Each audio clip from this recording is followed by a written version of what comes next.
আখিরাত, আমাদের জীবন আখিরাত, আমাদের জিন্দেগি আখিরাত। আমরা ভুলে গেলেও আখিরাত হবে। আমরা যদি নিজের জীবনে এক বিন্দু কদর না করি, এই রং তামাশা ফুর্তি আনন্দ এগুলোতে আমরা শেষ করে ফেলি, আল্লাহকে যদি আমরা ভুলে যাই, কিন্তু এরপরেও আমাদের বাস্তবতা এটাই যে আমাদেরকে কবরে যাইতে হবে, আল্লাহর সামনে যেতেই হবে, আল্লাহর মুখোমুখি হতে হবে। আল্লাহর ক্ষমতা, আল্লাহর নজর, এখান থেকে আমাদের কোনো আড়াল করার সুযোগ নাই। আছে কোনো? আছে না। আল্লাহ তাআলা আমাদের জন্য রাসূল সাল্লাল্লাহু আলাইহি সাল্লামকে দিয়েছে যে তোমাদেরকে আমি কষ্ট করে কোনো কিছু গবেষণা করে বের করতে হবে না, আমি প্র্যাকটিক্যাল, আমি কোরআন সুন্নাহর মধ্যে যা বলেছি আমার নবী সাল্লাল্লাহু আলাইহি সাল্লামের জিন্দেগীর মধ্যে তা বাস্তবায়ন করে দেখায় দিছি। শুধু যদি এখন বলতো যে আল্লাহ বলছে নামাজ আদায় করো, তো না আমরা যদি মিটিং এ বইতে হইতো নামাজ কয় রাকাত পড়লে ভালো হয়, কোন টাইমে পড়লে ভালো হয়, রুকুটা আগে দিলে ভালো হয় না সেজদা আগে দিলে ভালো হয়, সেজদা দুটো দিবেন না রুকু দুটো দিবেন, চিন্তা করে চান কার কি খেয়াল কোন। তো এইভাবে যদি আমরা মিটিং করে 2 রাকাত নামাজ ঠিক করতে হয়, আপনি কোন না এমন অবস্থাটা কি? টাইমটা মিলান যাবো, হ্যাঁ 5 ওয়াক্তের টাইমটা মিলানো যাবো, রুকু সেজদা মিলানো যাবো, কি পিঠা লাগবে, আর বাকি কাম তো পরে, আরো তো আমল রয়েছে এগুলার বেড়া, এগুলা তো আগে তো নামাজে ঠিক করতে পারিয়েন না। হ্যাঁ, সাহাবায়ে কেরামের জীবনে এমন হয়েছে। রাসূলুল্লাহ সাল্লাল্লাহু আলাইহি সাল্লাম একবার শুধু মশওয়ারা করতে চাইছে আজান মানে কেমনে ডাকলে ভালো হয় নামাজের জন্য। ওনারা এক একজন এক এক বুদ্ধি দিতে দিতে নবী সাল্লাল্লাহু আলাইহি সাল্লাম শেষে বলছে সব বুদ্ধি আসে তো আজকে শেষ, মানে আজকে আর কি হতো না, ফায়সালা করা যাচ্ছে না, মানে এত বুদ্ধি, ওভার বুদ্ধি। তার ফলে তোমরা যার যার বুদ্ধি নিয়ে যাও, ঘুমাও, পরে জানাম কি হয়। আল্লাহ তাআলা ওই রাত্রিতেই আল্লাহ যেন বলতেছে ইয়া রাসূলুল্লাহ, বন্ধু বুদ্ধি বেশি হয়ে গেছে, কালকে পর্যন্ত রাখলে এ বুদ্ধি মানে এগুলা পরে সামালে দম যেত না। এই জন্য তাৎক্ষণিক আল্লাহ তাআলা ওই রাত্রিতেই ফেরেশতা 2 জন পাঠিয়ে সাহাবায়ে কেরামের কলিজায় স্বপ্নের মাধ্যমে আজান শিখায় দিছে। হযরত আব্দুল্লাহ ইবনে যায়েদ ইবনে আব্দ রাব্বিহি রাদিয়াল্লাহু তাআলা আনহু, তিনি আয়েশা সকালবেলা সর্বপ্রথম নবীজির কাছে বলছি ইয়া রাসূলুল্লাহ, আমি গতকালকে রাত্রে দেখছি 2 জন ফেরেশতা আমাকে এভাবে এই বাক্যগুলো শিখাইয়া বলছে মানুষকে নামাজের জন্য ডাকতে। তো আল্লাহ নবী সাল্লাল্লাহু আলাইহি ওয়াসাল্লাম বলছে সাদাকা, সে সঠিক বলেছে। আর হযরতে বেলালকে বলছে তুমি তার থেকে কথাগুলো শিখে আজান দাও। হযরতে বেলাল যখন আজান শুরু করছে, এই প্রথম পৃথিবীর ইতিহাসে প্রথম বেলাল যখন প্রথম উচ্চারণ করছে, কিতাবের মধ্যে আছে হযরত ওমর রাদিয়াল্লাহু তাআলা আনহু, ওমর তখন লুঙ্গি চাদর গায়ে দিয়া অর্ধেক দিছে, অর্ধেক হেসরাইয়া দিছে দৌড় নবীজির কাছে, মানে চাদরটাও ঠিক মতো কি করে নাই, দৌড়াইয়া এসে বলছে আল্লাহর কসম নবী, এই হুবহু স্বপ্ন তো আমিও দেখছিলাম, এই বাক্যগুলো আমি দেখছি, আমি তো মনে করছিলাম আমি এসে আগে বলমু, হায় পারলাম না, ও তো আগে কয়ে লাইছে আইসা, বুঝছেন না, জীবনের তরে আমি 2 নম্বর হয়ে গেলাম, 1 নম্বর কি হইতে পারলাম না। এরপরে হাদিসের মধ্যে তো মুহাদ্দিসিনে কেরাম বলছে 14 জন সাহাবী মোট সেই একই রাত্রে একই স্বপ্ন এই আজানের বাক্যগুলো দেখছে। সবাই এসে পর বলছি ইয়া রাসূলুল্লাহ, আমিও দেখছি।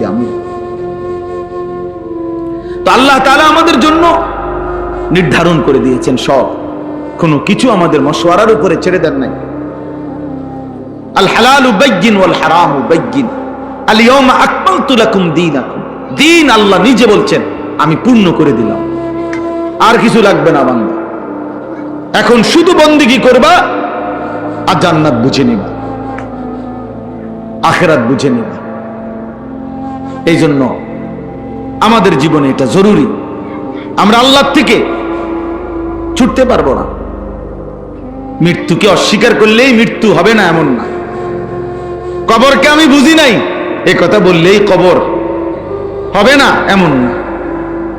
আপনি জেনারেল পড়ছেন, আপনি স্কুলে পড়ছেন, আপনি এই ভাই ওটা বেটা থেকে ফালতু কথা কার বেটা।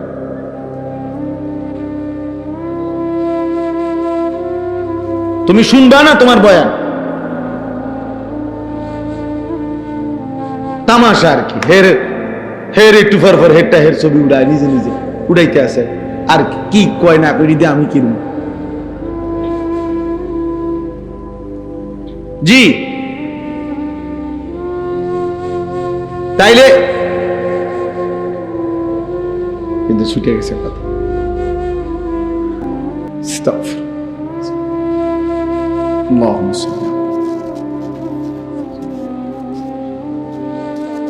সবকিছু রব্বুল আলামিন বুঝাই দিয়েছে, স্পষ্ট করে দিয়েছে। 23টা বছরে নবী সাল্লাল্লাহু আলাইহি ওয়াসাল্লাম বলছেন ওয়াল্লিমুকুম কুল্লা শাই আনা লাকুম মিসলাল ওয়ালিদ, আমি এক পিতার মতো উম্মত, আমি তোমাদেরকে সব শিখিয়ে যাব, সব বলে যাব। একটা নখ কোন দিক থেকে কাটবে বলে গেছে, এক গ্লাস পানি পান করতে কয় নিঃশ্বাস সেটা বলে গেছে, নিঃশ্বাসটাকে গ্লাসের ভিতরে ফেলবে না বাইরে ফেলবে সেটা বলে গেছে, দেখাই গেছে। বাম পাও দিয়ে বাথরুমে ঢুকবো না ডান পাও দিয়ে ঢুকবো এটা পর্যন্ত উম্মতকে শিখাই গেছে।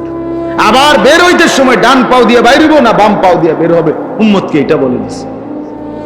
3টা ডিলা লইব না 4টা ডিলা লইব এটা বলে দিছে।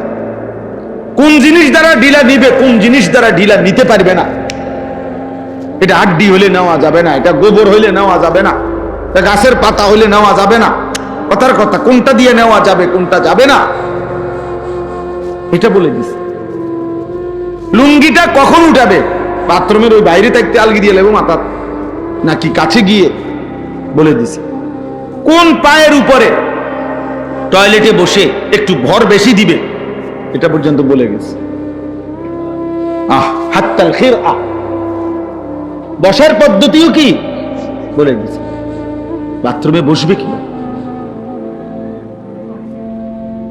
তাইলে বলেন তিনি আমাদেরকে কি পরিমাণ মেহনত করে, রাত নাই দিন নাই কষ্ট করে আল্লাহ নবী সাল্লাল্লাহু আলাইহি ওয়াসাল্লাম পুরো দিন বুঝায় দিয়েছে। মাত্র 10 বছর ছিল মদিনায়, তো 10ম বছর তো ইন্তেকালি করছে, 10ম বছর কোনো পূর্ণ হয় নাই, তাহলে আর কয় বছর বুঝেন নাই, আর কয় বছর 9 বছর। 57টি যুদ্ধ এই 9 বছরে নবীজি পরিচালনা করছেন। 27টি যুদ্ধে সশরীরে নিজে ছিলেন 9 বছরের ভিতরে। এটি হলো মক্কার সময় কোনো যুদ্ধ করে নাই, করছে সব কোথায়, মদিনা। তাইলে 9 বছরে কয়টা যুদ্ধ নিজে গেছে, 27টা, আর 30টা যুদ্ধে সেনাবাহিনী পাঠাইছে। আচ্ছা ওই 30টা বাদ দিলাম, যেগুলোতে নিজে গেছে এরকম 27টা হইলে 9 বছরে 3 নং 27, বছরে কয়টা গড়ে, বছরে 3টা যুদ্ধই করছে। এক একটা যুদ্ধে যাইতে কি পরিমাণ সময় লাগছে, আইতে কি পরিমাণ সময় লাগছে, যুদ্ধের মধ্যে কি পরিমাণ সময় লাগছে। এরপরে পুরা ইসলাম শরীয়তের সমস্ত হুকুম হাকাম আমলগুলো সব বলা যায় অধিক শতকরা 99.5% মদিনায় নাজিল হয়েছে। মক্কায় শুধু আখিরাত, মক্কায় শুধু কালেমা রিসালাত এটা বোঝানো হয়েছে। মদিনায় গিয়া এই পুরা ইসলামের যাবতীয় বিধিবিধান নবীজি গ্রহণ করছে, ওহীর মাধ্যমে উম্মতকে প্র্যাকটিক্যাল বুঝাইছে, শিখাইছে।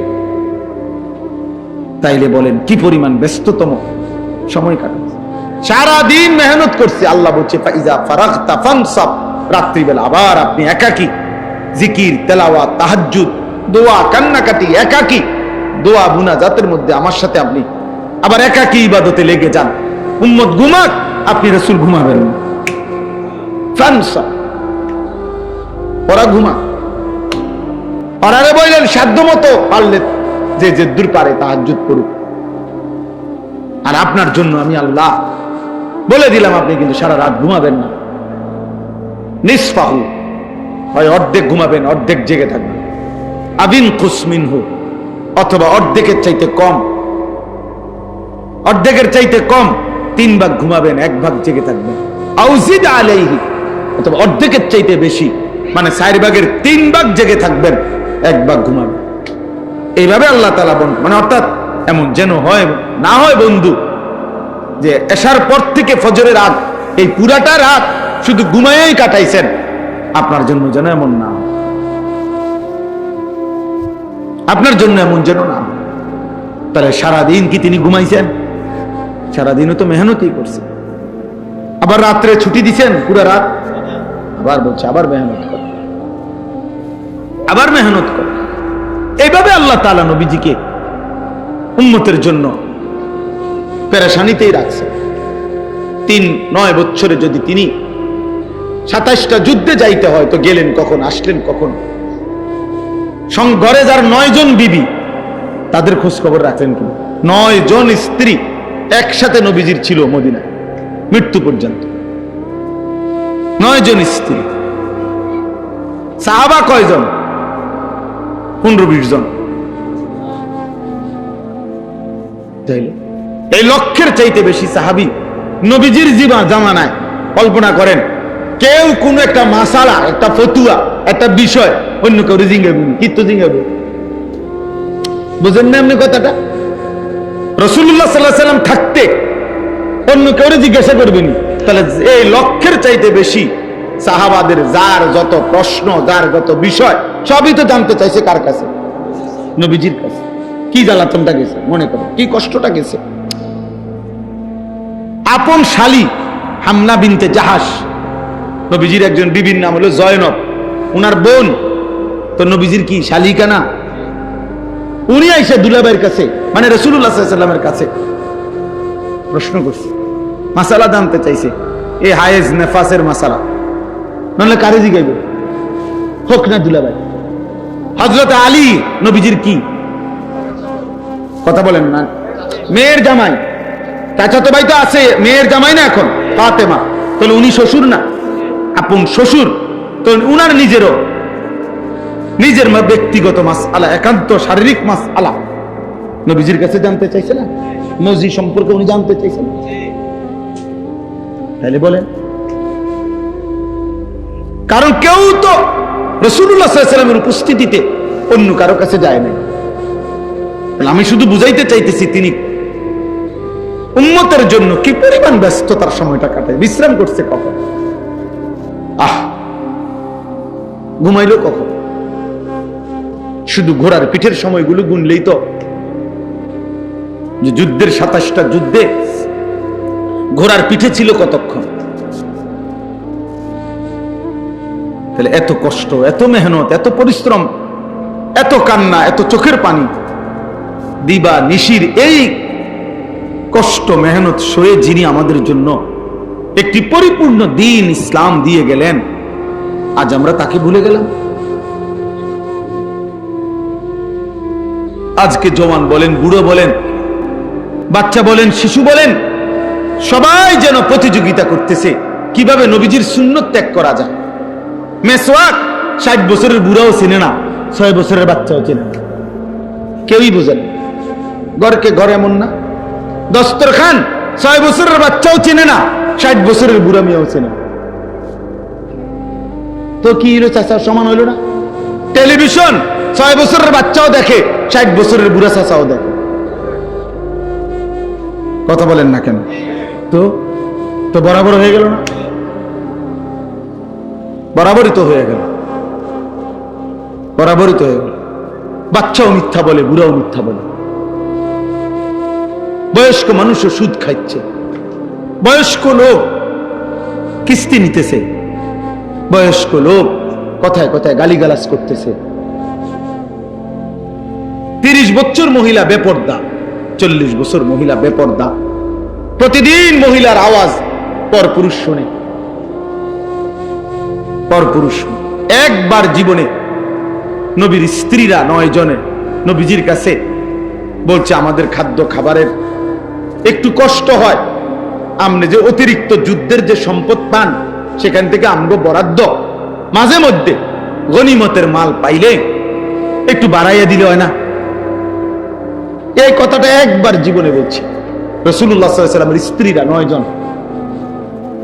আল্লাহর নবী সাল্লাল্লাহু আলাইহি সাল্লাম সেদিন এশার নামাজ পড়ে আর ঘরে যায় নাই। মনটা কষ্ট পাইছে, হায় আমার বিবিরা দুনিয়া চাইলো আমার ঘরে থাইকা, আমার বিবি হইয়া ওরা দুনিয়া চাইলো। তো মন খারাপ করে যখন তিনি মসজিদে বসে আছেন, এশার নামাজের উপরে ঘরে যাচ্ছে না হুজরায়, তো আল্লাহ তাআলা বলছে, বন্ধু, ইয়া আইয়ুহান নাবিয়্যু কুল লিআজওয়াজিকা ইন কুনতুন্না তুরিদনাল হায়াতাদ দুনিয়া ওয়া যিনাতাহা ফাতাআলাইনা উমাত্তিউকুন্না ওয়া উসাররিহুকুন্না সারাহান জামিলা। আপনি যান, ঘরে যান, মন খারাপ করেন না। আপনার বিবিদেরকে গিয়ে বলেন, হে বিবিরা, যদি তোমরা দুনিয়া চাও, সম্পদ চাও, তো যা লাগবে, যা কিছু ফার্নিচার, আসবাব, গহনা, কসমেটিক্স যা লাগবে বলো, আমি সব তোমাদেরকে দিয়ে দেব, এক শর্তে, শুধু আমি রাসূলের স্ত্রী, এটা ছেড়ে দিতে হবে। বুঝেন নাই? মুহাম্মাদের স্ত্রী থাকতে পারবা না, আমার থেকে তালাক নিয়ে নিতে হইবে, এরপরে যা বলো সব দেব, সব দেব। وَإِن كُنتُنَّ تُرِيدْنَ اللَّهَ وَرَسُولَهُ وَالدَّارَ الْآخِرَةَ فَإِنَّ اللَّهَ أَعَدَّ لِلْمُحْسِنَاتِ مِنكُنَّ أَجْرًا عَظِيمًا। আর যদি আল্লাহকে চাও, রাসূলকে চাও, আখিরাতকে চাও, তো এখন নিয়মিত নেক আমল করতে হবে, মুহসিনাত হইতে হবে, মানে নেককার নারী হইতে হবে। তাহলে আমি আল্লাহ ওয়াদা দিলাম, সর্বশ্রেষ্ঠ বিনিময় জান্নাত দিয়ে দেব। সিদ্ধান্ত নাও, দুনিয়া চাইলে রাসূল ছেড়ে দাও, আল্লাহ রাসূল আখিরাত চাইলে দুনিয়া ছেড়ে দাও। আল্লাহ নবী সাল্লাল্লাহু আলাইহি সাল্লাম আম্মা জান আয়েশা রাদিয়াল্লাহু তাআলা আনহাকে বলছে, ঘরে আয়েশা নবীর স্ত্রী আয়েশাকে, আয়েশা শোনো, তোমাদের দাবি দেওয়ার ক্ষেত্রে আল্লাহর পক্ষ থেকে এখন আয়াত নাজিল হয়েছে, আমি শুনাইতেছি, তবে ভূমিকা বলছে নবী একটা, যে আয়াতটা বলার আগে আগে শোনো, তৎক্ষণাৎ জবাব দিও না। তুমি বাকি 8 জনের লগে মিটিং করো, মশওয়ারা করো, পরামর্শ করো, প্রয়োজনে তোমরা তোমাদের বাড়িতে যাও, যাইয়া তোমাদের আব্বা মা, ওই ছেলে ওই দিকে জায়গা আছে তো বাবা, ওই দেখো, ওই দরজাটা দিয়ে ঢোকো, তুমি আও বাপ, এদের ঢুকে শোনো কতক্ষণ। তো দেখেন নবীজি ভূমিকা কয় যে তোমাকে আব্বা মার লগে দরকার হলে গিয়ে কি করো, বুঝ কইরো, পরামর্শ কইরো, তোমরা মিটিং করো। তো এরপর উত্তর দিলে চলবে, নগদ উত্তর দিও না। আয়েশা রাদিয়াল্লাহু তাআলা আনহা বুঝছে ঘটনা ভালো না, উনি আর বুঝুন তো, যা বুঝার বুঝাই লাগছে যে লক্ষণ ভালো না, যে এমনি গুছাইতে আছে। তো বলতেছে, ইয়া রাসূলুল্লাহ, কারে কারে জিগামু এটা পরে, আগে আয়াত বলেন, মানে আল্লাহ কি নাজিল করছে এইটা না আগে কইব, পরামর্শ তো কার লগে করবে সেটা আমি বুঝুন, আপনি আগে বলেন কি ঘটনা, কি আয়াত না কইবেন আগে। তো নবীজি বলছে, আল্লাহ এই আয়াত নাজিল করছে, দুনিয়া চাইলে নাও, রাসূলকে ছেড়ে দাও, আখিরাত চাইলে আল্লাহকে চাইলে, রাসূলকে চাইলে অপেক্ষা করো, আখিরাত মিলবে, আজরে আজিম মিলবে, জান্নাত মিলবে। আম্মা জান আয়েশা রাদিয়াল্লাহু তাআলা আনহা বলেন, আল্লাহর কসম ইয়া রাসূলুল্লাহ, কাউকে জিজ্ঞেস করতে হবে না, বাকিদের লোকও পরামর্শের দরকার নাই, মা বাবার পরামর্শ দরকার নাই। যদি আপনাকে হারাইতে হয়, দুনিয়া যদি আমি 100 বারও পাই, আমি এমন দুনিয়া চাই না।